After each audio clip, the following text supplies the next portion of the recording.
E do il benvenuto, il buongiorno e grazie per essere con noi a Riccardo Molinari, capogruppo della Lega alla Camera e segretario della Lega in Piemonte. Buongiorno Riccardo.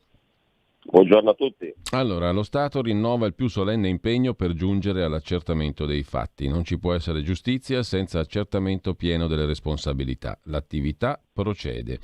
La polvere che rivestiva i corpi martoriati, quella polvere che troppo a lungo ha coperto molteplici responsabilità, quella polvere oggi si sta diradando e lascia nuovi contorni e nuovi profili dell'accaduto, ha detto il ministro della Giustizia Marta Cartabia in un intervento alle commemorazioni della strage di Bologna del 2 agosto 1980. Oggi ricorre il 41esimo anniversario. Di questo va dato merito all'attività dell'Associazione dei familiari delle vittime.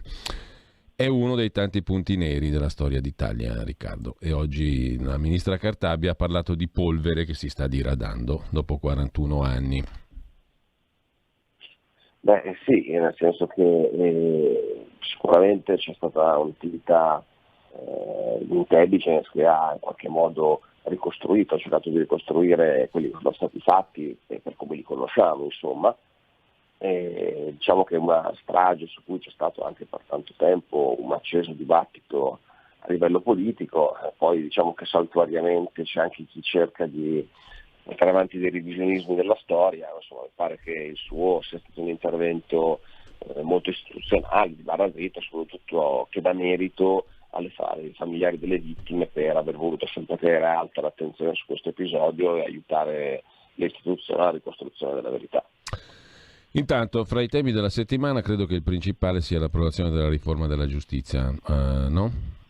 Sì, Per quanto concerne anche l'attività parlamentare. Ecco, su questo il tuo giudizio complessivo qual è sulla natura di questa riforma? Oggi sulla Verità c'è abbiamo citata prima velocemente in rassegna stampa, una tua intervista intanto, e poi un'intervista anche al procuratore Gratteri che invece parla malissimo di questa riforma. Rischieremo anche l'infrazione dell'Unione Europea con questa riforma. L'improcedibilità non funziona e a Bruxelles anzi ci chiede di assumere giudici casomai. Allora, io penso che la riforma Cartabia sia un'accettabile mediazione, considerato che siamo un governo in cui ci sono dentro anche i 5 Stelle. Quindi rispetto al fine processo mai di buona fede, un sistema come questo che introduce l'improcedibilità, cioè la prescrizione continua a essere bloccata dopo la sentenza di primo grado, però si danno dei tempi certi per i processi in appello e in Cassazione, che sono poi estendibili per alcuni tipi di reati oppure sono molto più lunghi per i reati di mafia, è comunque un passo in avanti, ecco.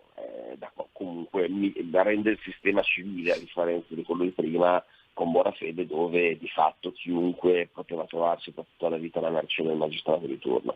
Poi si parla tanto di questo aspetto della prescrizione perché è quello che entrerà in vigore da subito, però ricordiamoci che questa è una legge delega, quindi la bozza, la legge, contiene anche tutta una serie di indicazioni del Parlamento al governo per realizzare la riforma della giustizia. Quindi il testo è molto ampio, anche se si parla solo di prescrizione, perché ovviamente è stata la questione principale, perché la riforma buona fede è stata su questo punto un errore enorme che è stato fatto dal Parlamento, e quindi diciamo che con questa mediazione ci si pone un rimedio.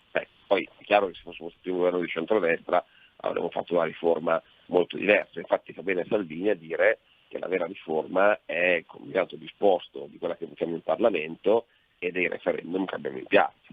Unendo quelle che sono le nostre proposte referendarie viene fuori una riforma sicuramente migliore.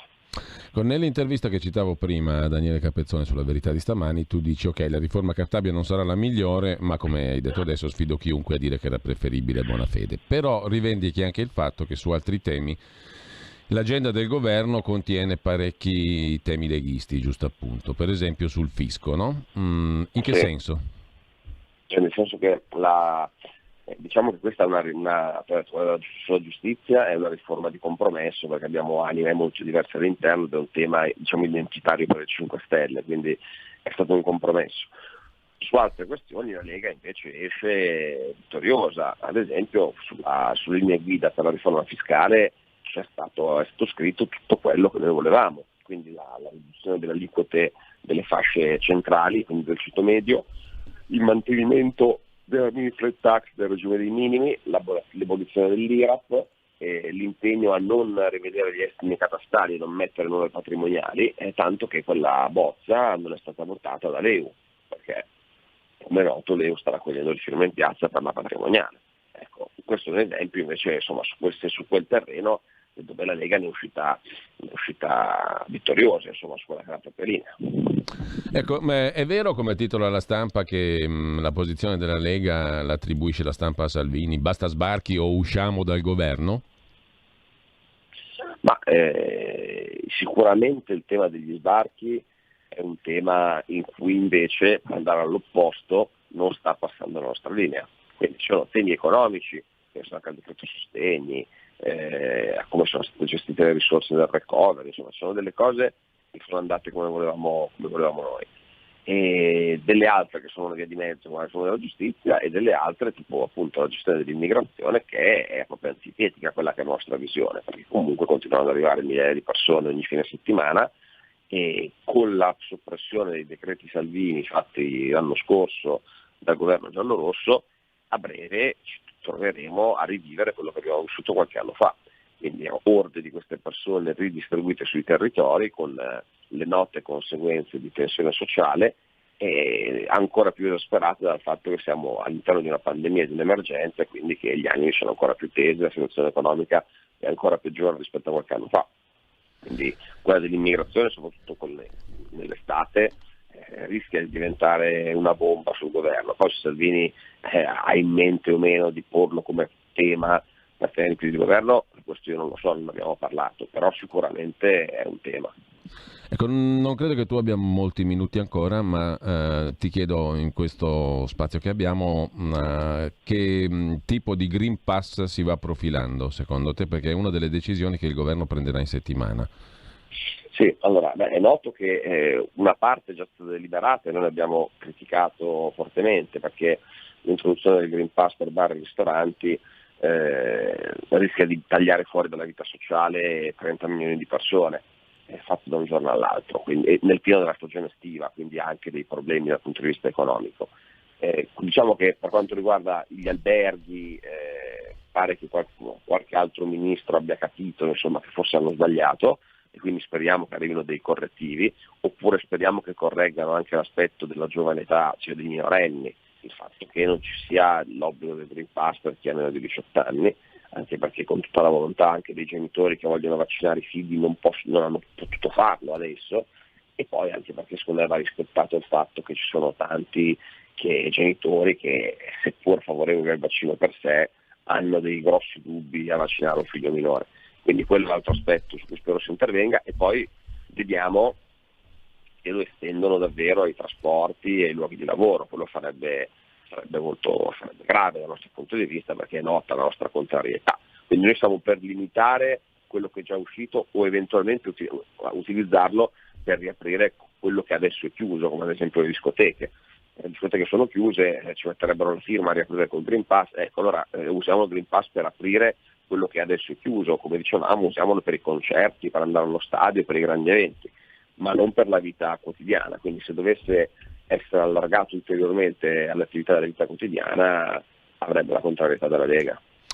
Ultima cosa, Riccardo, Montepaschi Siena si svende, come qualcuno paventa, a Unicredit, o si riesce a creare la banca del territorio, come ha detto anche Salvini recentemente?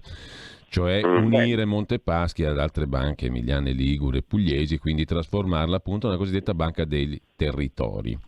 Dopo una serie di iniezioni di soldi pubblici non da poco nella banca in questione, che era la storica Banca Rossa.